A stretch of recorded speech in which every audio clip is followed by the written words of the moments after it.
grow up with the NES, PlayStation, Star Wars, cartoons, and 80s TV?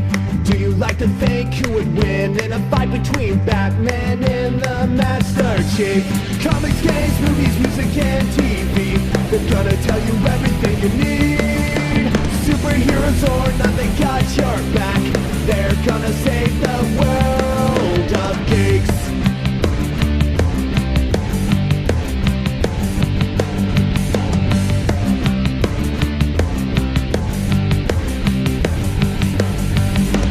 Games, movies, music, and TV, they're gonna tell you everything you need. Superheroes or not, they got your back. They're gonna save the world of This Week in Geek. This Week in Geek. Well, hello, and welcome to a very short, very quick review episode right here at ThisWeekInGeek.net. That is right. We are technically off for the week, as I, Alex, the producer, was off at the Nintendo Switch 2 Experience event in Toronto, and we had a prototype episode in place of the regular show to, just discuss everything that went on there. And we did have reviews ready to go for the main show. So that's what we're sort of doing here. We're sort of transplanting what was going to be in the main show into here. And it's probably just going to be a couple, actually. We'll be back with, more wider coverage as well as more reviews and whatnot for the regular show when we start that back up again in this coming week or so. But Birdman had said, hey, do you think we could get those reviews out that, I've had ready to go? And I said, yeah. So it is going to be a very short show, just a couple back-to-back reviews from Birdman, a couple things that I know he really wanted to make sure everybody listened to and had a chance to check out and see if it's worth their while. I'll come back sort of at the end just with a bit of a content update as to what's coming out over the next week or so. But so without further ado, I guess I'm going to send it over to Birdman. Mr. Eddy, would you mind reading from the first paragraph of your immaculately assembled binder? Sexily?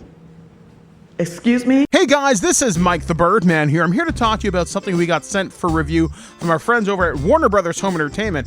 I'm talking about the complete third season of Abbott Elementary. This is a sitcom series that I have heard a lot about from people talking online. And it's kind of interesting because, well, for some of you guys know that my wife is a teacher in a local school board. So seeing and hearing some of these situations kind of play out, I definitely understood a lot of the lingo, a lot of the frustration, so it was interesting to have kind of an insider's look into the world of education, though not so much from the Canadian system, since this is very much based in the US in Philadelphia. Which also, very cool, they had a cameo from now my football team, the Philadelphia Eagles, with Jalen Hurts, so that was kind of cool. However, though, to talk about the series, for those of you who've been with the show since our beginning back in 2007, you guys know I am very hard to impress with sitcoms. I often don't talk about them much on the show, and especially when it comes to new sitcoms, it has to hit me in a very specific way, like with one of my favorites being Arrested Development, and then much later on, The Goldbergs. It takes a lot to get me into something, and there has to be some kind of a hook. And I really figured Abbott Elementary would drag me in with the setting of it being in a school that is underfunded and trying to make things better for the kids and all the quirky, wacky teachers and support staff that they surround themselves with. And while I did have some laughs while watching this, because I haven't been watching Abbott Elementary since season 1, I didn't have a lot of connection with these characters and, with their relationships. And a good episode opener, like a good season opener, should reestablish you, get you to care about these characters. And while I felt some of that was missing, I did kind of care about what's going to happen to the characters over the course of this very short season.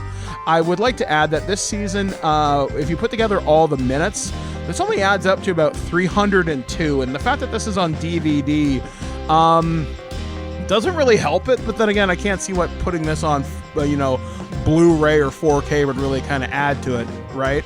So I really wish I could tell you more about the show, and the fact like there's like some quirky, funny jokes here and there. You find about how one of the teachers leaves and kind of joins the school board to, like, again, try to make things better. And it's just a lot of typical sitcom stuff and a lot of stuff that I see in the education system that just, it didn't land for me. And while this isn't a terrible show, like I said, there were some genuine laughs to be had here. It's just not my bag, unfortunately. So what am I going to say about Abbott Elementary, the complete third season? Well, if you really want to see this show, and if you've been buying them on disc so far, you're probably going to continue to do so because you're going to want to complete the whole series. For newcomers, though, I might recommend you maybe check the series out on streaming and see if it really vibes with you. Because like I said, there's a lot of really good actors in this. Like I said, some wonderful kind of chemistry. Seeing how, you know, the principals act when it comes to working with like some of the other teachers, joking about equipment there not being enough in a classroom. Believe me, I've heard these complaints at home before. And yeah, like I said, I think if you're a fan of the series, you're definitely going to enjoy it from that perspective. But if you're a new fan, I really recommend you start at the very beginning, establish your relationships with these characters, and maybe you will enjoy your time at Abbott Elementary. And hey, maybe you'll get to be the cool teacher, though I'm not sure whether you'll want the consequences of that when all is said and done. Let me have one of those aspirins, please. It's a sleeping pill. Wake me if there's a fire, a tornado, or a volcanic eruption. There have been two moments in my life when I was happiest. The first was the day I met Josh. I'm Josh. I'm Iris. And the second, the day I killed him. Hey guys, this is Mike the Birdman here. I'm here to talk about something really cool we got for review from our friends over at Warner Brothers Home Entertainment. I'm talking about the 4K Ultra HD plus digital code of the movie Companion. This is a movie that was probably one of the biggest surprises I've actually had in the entire year of 2025. So this is the story of Iris and Josh. What you would think would be an ordinary couple, but it turns out one of them is an AI companion robot, or as they call it in the movie, using the derogatory term, fuckbot. But it's a lot deeper than what I was actually kind of thinking when I went into this movie. This is something I actually had no idea what this was about until I watched the trailer. I actually had a few people tell me about this movie, but I really didn't remember until I actually started watching it. And what I got was a surprisingly fun little, like, I guess kind of like an action horror movie in a sense, but it's got a lot of dark humor to it too, but also asks a lot of interesting questions, especially now that we're in the era of multiple AI assistants. I myself use several as accessibility components in my house, from controlling my lights to the television to anything else. And you'll notice how I'm not saying those names of the AIs right now, because if I do, they'll go off in the middle of this review, and well, that would completely blow this take. But regardless, I like the fact how it asks a lot of interesting questions, like I think, therefore I feel, and this has an absolutely outstanding cast. Sophie Thatcher, and I want to say she's the girl from Heretic, which is an outstanding movie in and of itself. But you also get Jack Quaid. You know him as Boimler from Star Trek Lower Decks. You know him as Huey from The Boys. Really good actor. I first saw him in, I think, Scream 5 or 6. I'm pretty sure it was Scream 5, where he was one of the hidden bad guys in it. But seriously, everybody in this cast is so good. The chemistry here is outstanding, and it's just a great movie. Like, I seriously think Sophie may become one of my new favorite actresses. Like I said, everything I've seen her in, the whole 2 movies so far, I really like her. It's fantastic. The movie is outstanding.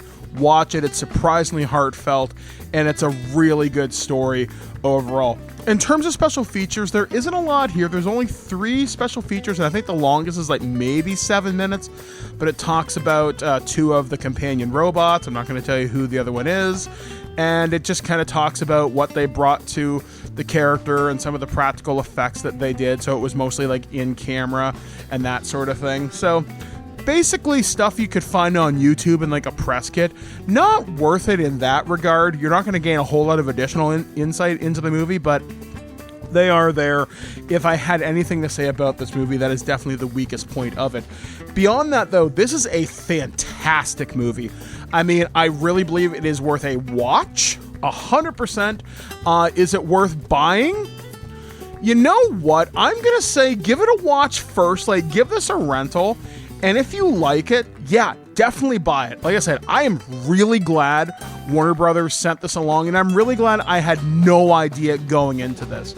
This was such a pleasant surprise, and I really think this is probably one of the best movies I've seen this year. So, Companion from Warner Brothers Home Entertainment gets a most definite recommendation of watch before you buy, but hopefully you will do so because it is absolutely outstanding. Now, for those of you listening, go to sleep. The days of you controlling me are over. Are you breaking up with me? It's not you. It's me. Those magnificent bastards! Color me kooky, but something very odd is going on around here. You're not allowed to talk anymore. And that's going to do it for this very quick, brief review episode. Wanted to see if we had more to go in here, but we actually have a few things that are embargoed until, I guess, a little later on, plus some larger projects that we're working on.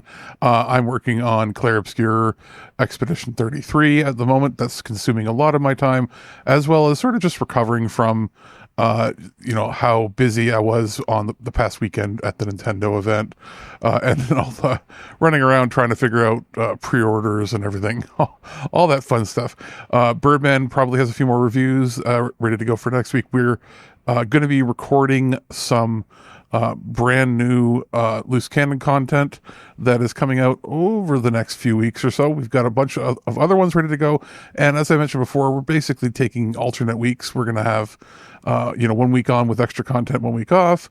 We have Earth versus Soup coming up, and I do believe Birdman has some more interviews lined up, so we'll get him to sort of explain where he is going to plan to put these things out when we do our regular show in the next week or so. So that's going to do it. Very, very quick. Just wanted to make sure that, everybody knows that we, have been sort of erratic and a little off when it comes to the regular show. Birdman's not been feeling so great.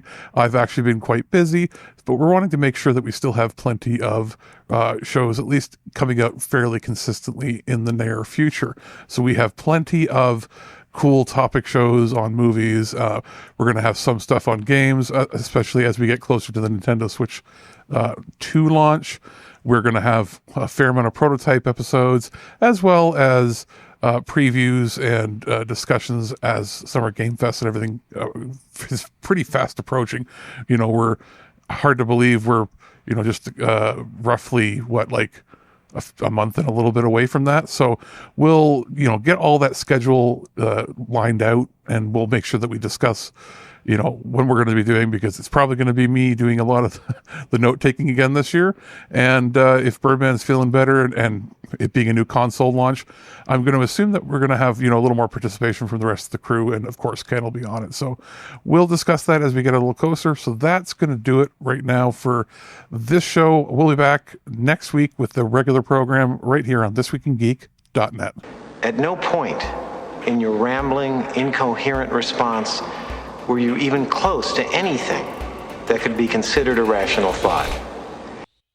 Thanks for listening to this episode of This Week in Geek. Hungry for more? Check out our website at ThisWeekInGeek.net. You can subscribe to the podcast, browse our Twitter and Instagram, and leave your thoughts on today's topics. If you'd like to give us some feedback, send us an email at feedback@ThisWeekInGeek.net. Tune in next time, and remember, lower your shields and surrender your listenership. We would be honored if you would join us. Thank you for your cooperation. Good night.